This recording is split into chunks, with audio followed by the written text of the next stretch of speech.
साहेबान माझ्या भीमान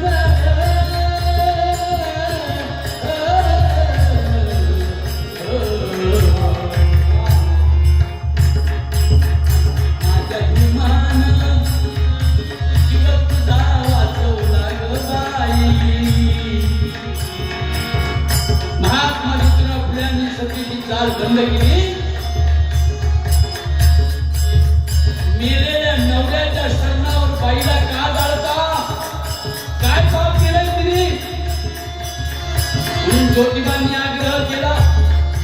सावित्रीने ब्रिटिश साहेबांसमोर डोळीवर पदर घेऊन एका माळ्याच्या सुनेने ब्रिटिश साहेबाला प्रश्न विचारला इंग्रजीमध्ये.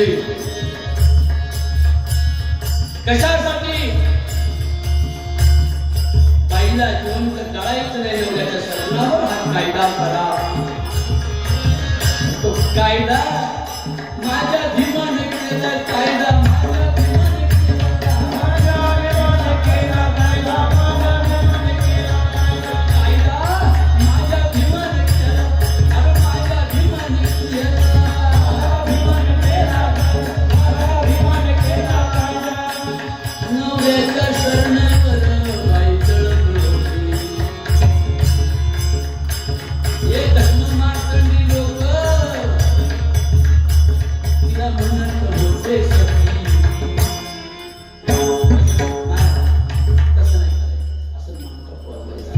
माझी डोक्यातलं जातं.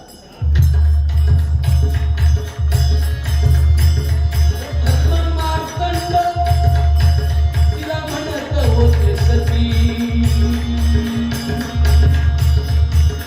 हे मुलींनो, हे माझ्या बहिणींनो, मराठ्याच्या असा, ब्राह्मणाचा असा, मांगाचा असा ना महाराजा असा, या भारताच्या प्रत्येक स्त्रीला जीवदान देणारा कायदा माझ्या भीमाने संविधानामध्ये लिहिला. आणि आता जर कुणी बाईला जर पिस्तूल दाखवला तरी त्याला जेलमध्ये जाऊन खडी फोडावी लागते. हे माझ्या भीमाचा कायदा आहे. जोरात टाळी वाजवली.